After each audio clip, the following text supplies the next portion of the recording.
Hey guys, welcome back. How you doing? How is everybody doing? I'm back from Charlotte. We're gonna have a quick video today. This is an important video.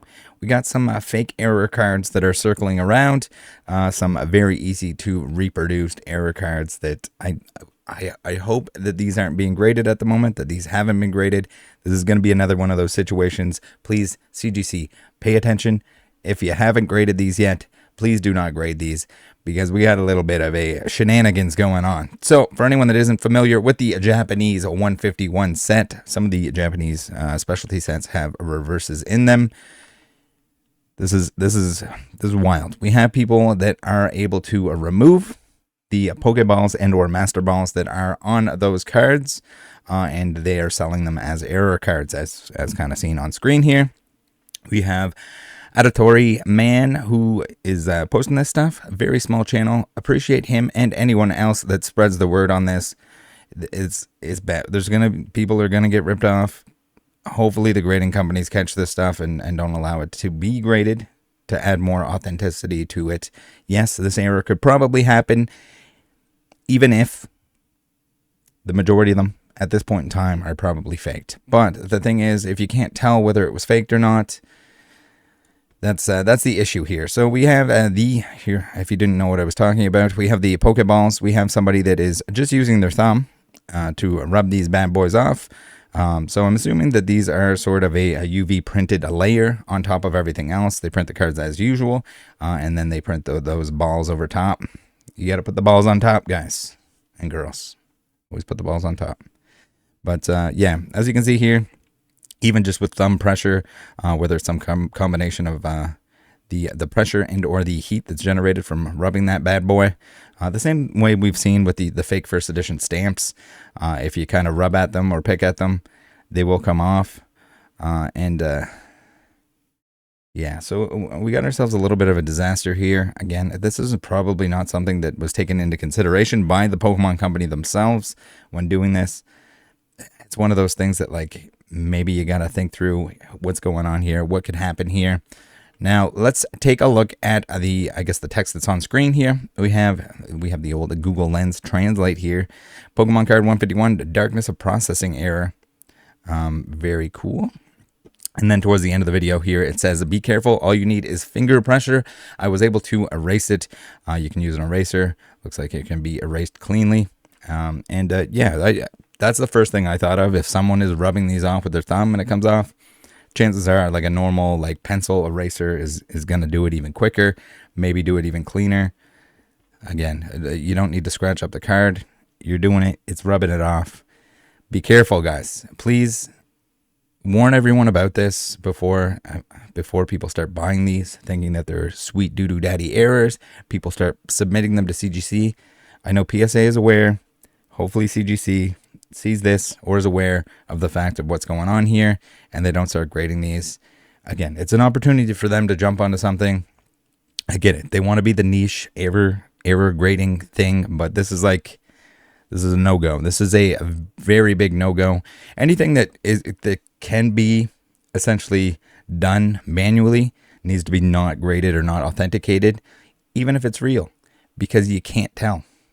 And you're going to end up grading or authenticating errors that aren't actually errors. So this is the perfect example of one of those. And we got to give the props here to Auditory Man. Again, tiny channel, 11 subscribers, 12 subscribers. Yeah, they're just, thank you to everyone that goes out of their way, small channel, big channel, whatever it is, to warn people about this stuff. Because the more people know, the less people have incentive to do this, to rip people off by doing it. I'm sure some people have been ripped off at this point in time. And if anyone has been and is watching this video, please reach out to me. Let me know where you were buying them. If the person had a ton of them, then we can look into that. But again, it's sad to see that like someone's going to find some exploit, whether it's Blake's breaks with their mappable energies, whether it's whoever's selling these, would rubbing them off. Again, it's just like a little stuff. Anyone, just guys, can we just do honest business here? Honest business. Man, it's always something. The repacks, the friggin' security seals, the taking out the hits and swapping the packs in the Japanese boxes. Again, it's just like the amount of money, and I'm surprised that the Japanese market is the way that it is still at this point in time, because I wouldn't have thought that it'd be sustainable. You would think that they would just print enough to the point that like the incentive to like buy and resell wouldn't be what it is at this point in time.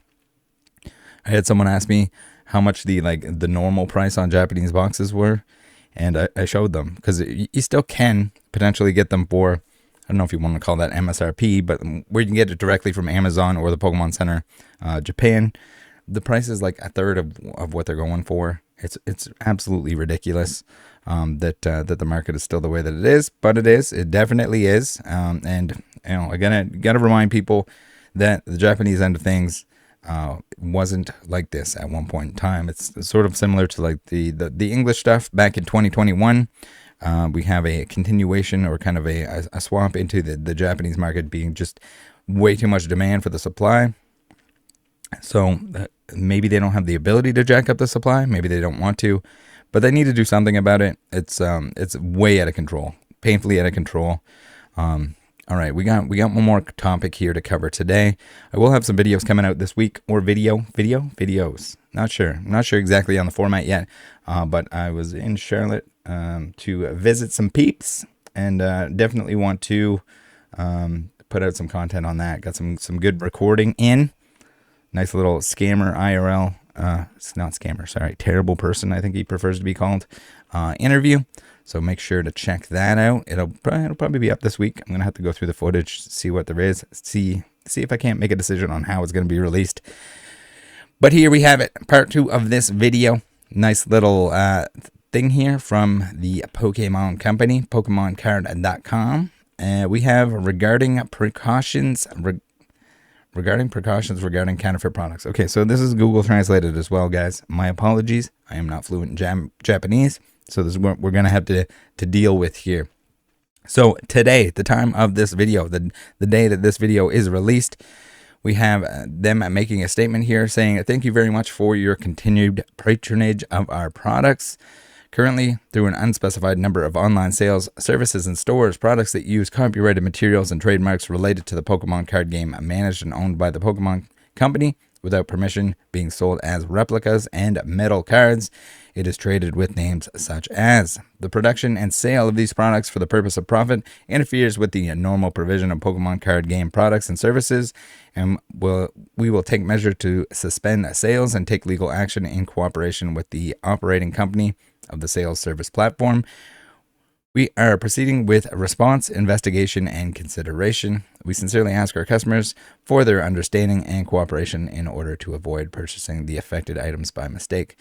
So yeah, I don't know. I'm heavily against the counterfeit cards, proxies, proxy woxies, replicas, whatever you want to call them.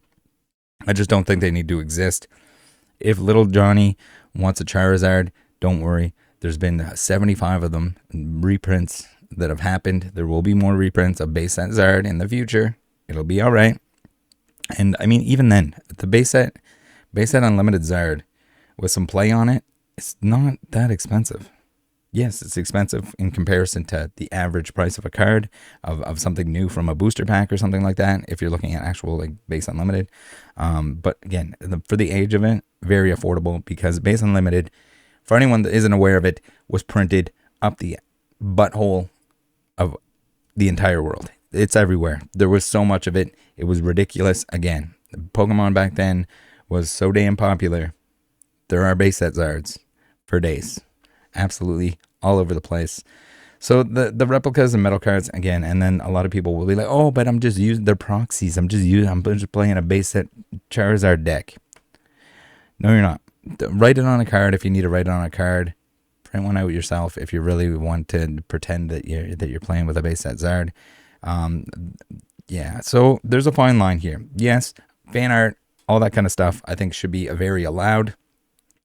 When the business gets into entirely based on selling like replicas, or they don't want to call them counterfeits, they call them proxies or whatever. Yeah, that's kind of an issue, and it would surprise me if they got to any size before the Pokemon Company cracked down on them. and took some kind of, or at least sent them a warning and said like, hey, you got to shut this down. You're selling Pokemon cards that aren't Pokemon cards. Different story if someone's doing custom cards, if they're customizing cards, if they're doing custom artwork, if you want to look like a Pokemon trainer with your favorite Pokemon, riding your favorite Rapidash into the sunset, sure, okay, awesome. That's great. I think, and that's the thing. I don't think that their intention is to crack down on any of that stuff. I think it's more to do with the fact that if you have businesses that are just straight up printing copies of the Pokemon artwork that is on the Pokemon cards, even if they're putting them onto a metal card, if it's a base set Charizard and they're just printing it onto a piece of metal, yeah, it's hard to argue there that you're kind of adding your own flair to it, or that it's like a custom artwork of some kind. So I don't know. I think this is an interesting thing for them to bring up at the moment. It's definitely an issue. I think the biggest issue with these, like the counterfeits, even the gold cards, is people that are new to the hobby, kids that are new to the hobby, like the Etsy, the Wish, the whatever, like 200 ultra rares for 69 cents or whatever. Sure, the parents are like, oh, look, I can save money, and little Timmy doesn't. He's gonna think he's the biggest G-baller in school. Probably not. He's probably gonna get made fun of. And if he doesn't get made fun of, maybe he trades those cards to another kid that doesn't know. The kid trades away like something of value, something real, and then the kid unfortunately gets to be told by someone that, hey, all these cards that you traded for, they're all fake. So it's just not good for anyone. There's lots of affordable options for cards. No, little Timmy does not need a PSA 10 Charizard, and he certainly does not need a fake one. Just keep it realistic. I think that it's an important learning lesson for everyone, whether you're a kid getting into it, or even some adults need to wake up and just hear the fact that, like, guess what? You don't need to own everything. No one's going to own everything. It's not possible. And if you just spend enough time in the hobby, buying, trading, whatever, you're going to do really well. You're going to have eventually a collection that other people envy. That's like, I don't know. People don't like to understand that. They think that they got to get in. They got to have everything right away. And if they can't have everything right away, then they need like a fake version of that stuff. Don't buy the fake version of stuff, guys. It's a waste of money. It's bad for everyone involved. I guess the other like final argument, or the other argument that people like to toss in, is the fact that, like, oh, it's for my personal collection. It doesn't matter. Nothing will be with you forever. I have bad news for you. Everyone's going to die, and eventually someone else is going to have those cards. They pass it on to someone else. If it's altered, if it's fake, any of that stuff, it's just not good. Just why, guys? Why do people want to fake the fact that they have things? I don't get it. I personally don't understand it in any way. Even when I was starting out, at no point was I like, damn, I can pretend that I'm a sick, nasty Pokemon collector if I just buy a bunch of fakes and take some shitty pictures of them and people don't notice, or like the fake boxes or fake booster boxes for the background, your G-baller background that you gotta have so that you can pretend you're Leonhard or Rev or something. Like, I don't get it, guys. Just collect within your means. If you spend enough time, if you have too much time, even better. If you have too much time and you think your collection sucks or it's not what you want it to be, I got good news for you. You can spend time and you can basically collect these cards for free. You can buy collections, and if you take the time to go through those collections, keep a few things that you really want, sell off individually, put the work in that the person didn't want to do when they just want to sell it as a collection, and there's money to be made there. And even if you're not looking to actually make money off of it, if you're just looking to grow your own collection, you can do so. It's crazy. It's crazy like that. And it's what I tell everyone that is looking. They're like, oh, I don't have any money, but they have a ton of time. Then if you have a ton of time and you have a little bit of money to get rolling, you can easily. When I was starting out, that's kind of what I did with the hobby. It made it extremely affordable. Okay, so like the polar opposite of like going to Walmart and just filling a cart with stuff, opening the packs and deleting money. This is like buy collections, keep some cards that you want, sell off the ones that you don't want. Holy crap, how affordable is that? Super affordable, because I guess the person that sold you the collection, they're kind of, I don't know if you want to call it lazy, whether it's lazy or they just don't have the time to put in, to find the right person for all of the individual cards. That's where your time can be used effectively to to make it affordable for yourself. Hopefully that's helpful for someone out there. I'm sure a lot of people need to hear that, whether they want to hear it or not. Different story, but that's all I have for you today. Thanks for tuning in. Make sure you guys let everyone know about the ball rubbing, and stay away from counterfeits. They suck. All right, take care. Love you guys. Join the Discord. Bye.